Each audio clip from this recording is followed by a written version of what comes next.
Thank you all for allowing me to speak here today. Hopefully I won't take up too much of your time. But as all the assistants regularly reported me at the last commission meeting, I will be here this afternoon to present our case for some of the baby doe funding. Hawkins County EMS is formally requesting $300,000 from the baby doe funding that Hawkins County received. As it is our understanding, the baby doe money is to assist with the impact the opioid pandemic or epidemic has and continues to create for the citizens and organizations of Hawkins County. Hawkins County EMS responds on average approximately 700 drug-related responses a year. These are cases that we actually know that they have taken too much medication or something like that. Occasionally we'll get the patient to the hospital and it's later determined that it was due to a medication overdose or something to that effect. Of those 700 responses a year, that is roughly 10 to 15% of our call volume. The number of drug-related responses has increased over the past 10 years, approximately 200% for Hawkins County EMS. I do not have the numbers for when Churchill EMS was in business, so I can't relate to that part of those years. A lot of the impact that has affected us is not really thought of. The people that we encounter are a lot of times the ones that are truly crying out for help. They're addicted to medications.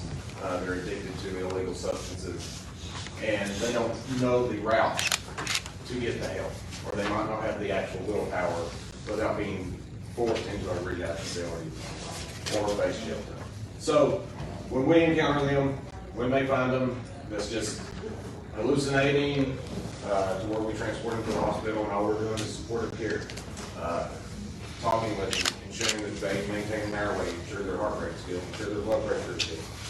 But it can also go as far as them not breathing or their heart not beating, where they eventually went into cardiac arrest due to lack of oxygen. So a lot of these cases, we have to use a lot of equipment, specialized equipment, in hopes to revive these individuals. Once these individuals go to the hospital and they hopefully are discharged or they become alert enough to where they can sign out against medical advice, they are 10% likely to go back to the same livelihood that they just came from. So they're going to encounter us once again, or we're going to encounter them once again because they've taken too much medication or took an illegal substance. A lot of times with the medications that are seen in this county, most of the time people think Narcan. That's the only thing that can save them. A lot of times with the medications that we're seeing these days, or the dosage that these people are taking, Narcan's ineffective, where it takes such high dosage of Narcan that we don't carry it on the ambulance. A lot of times they require drips inside the hospital for days and days and days before they'll ever wake up. So we have to revert to putting the tube down their throat, breathing for them, in hopes to deliver that oxygen to them to use every body part that's viable in their body.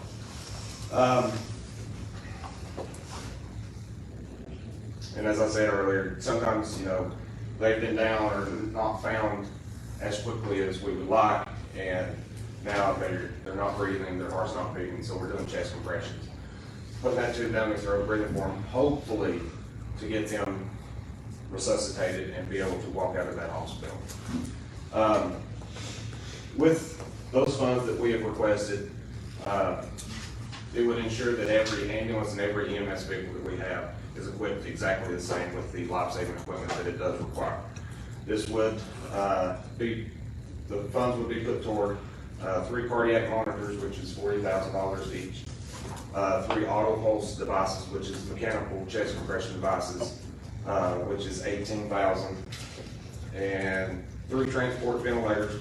What that is it's a miniature version of the ventilators in the hospital that provide the settings that we're able to maintain adequate perfusion and oxygen delivery to these patients, which is $10,000 each. And 3 video laryngoscopes is the device that we use to actually put the tube down in someone's throat to ensure that we are in the actual place that we're supposed to be in. And also provides a picture of the proof to show that we actually were successful in the intubation. In addition to that, just FYI, we have ordered a new ambulance, so that way we can remain on the replacement schedule to reduce cost and repair and maintenance. For that part, EMS will be funding that through a loan. The cost of that unit is roughly $235,000. It will take approximately $65,000 of equipment and supplies to put on that ambulance to put it in frontline service. So that money would also be used to make sure that ambulance goes in service.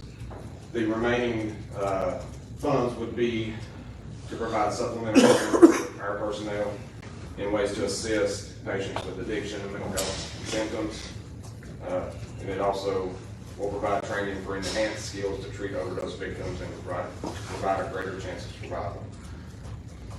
That is what we're requesting and what we would be using those funds for. I'd be happy to entertain any questions that you may have.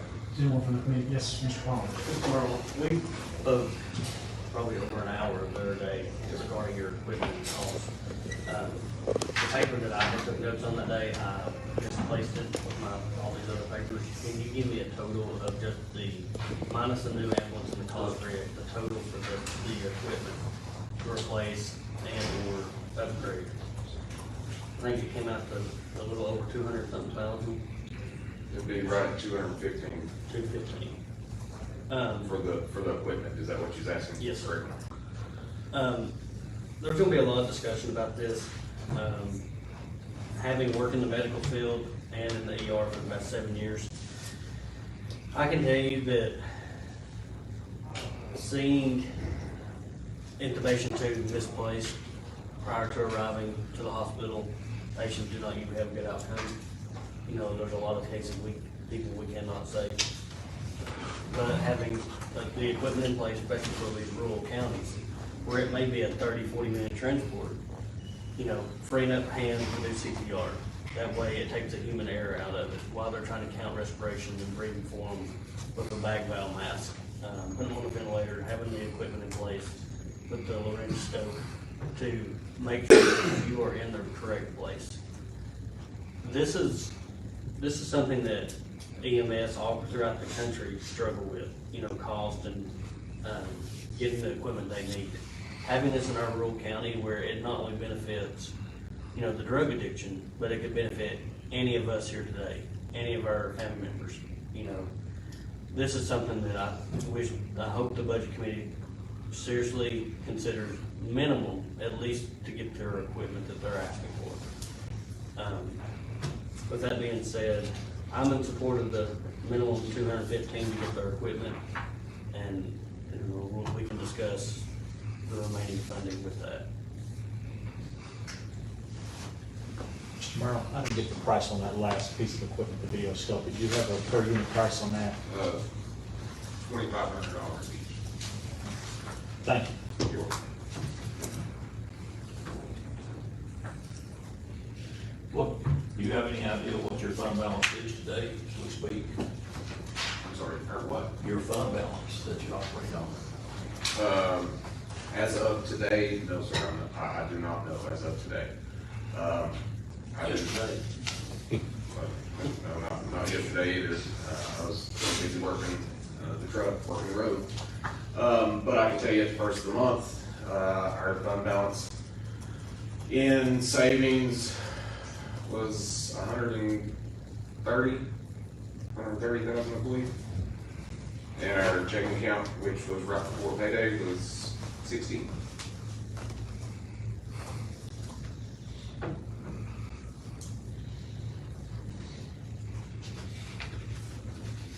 Sounds a little flat. Do I? Sounds like my finances.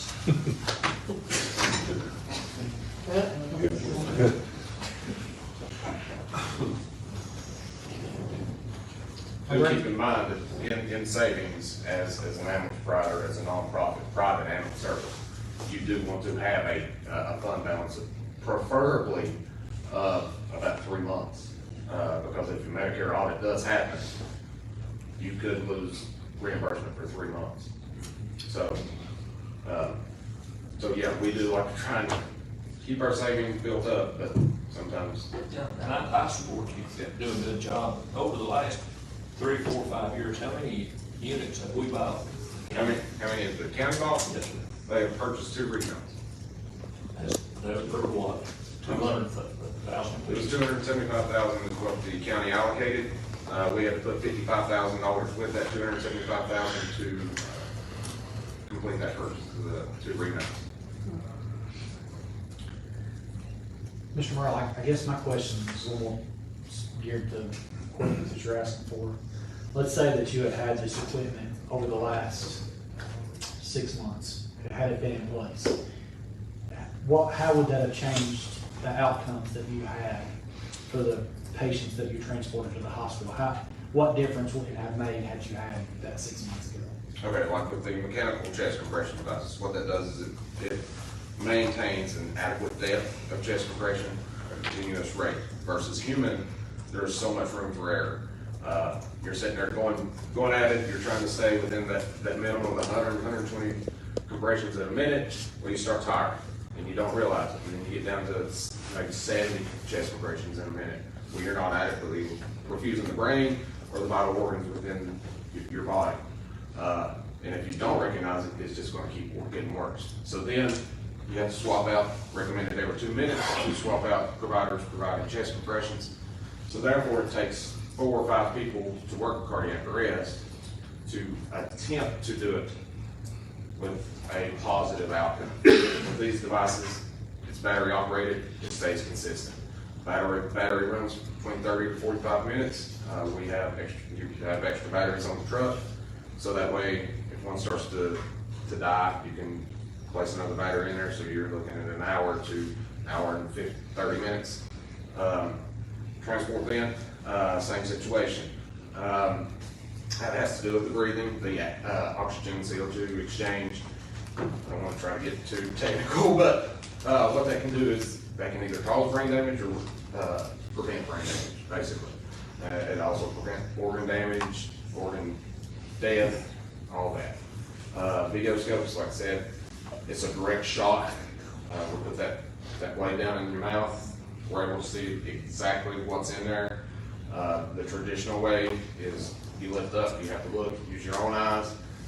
The camera gives you a digital proof that you did pass the tube where it's supposed to be.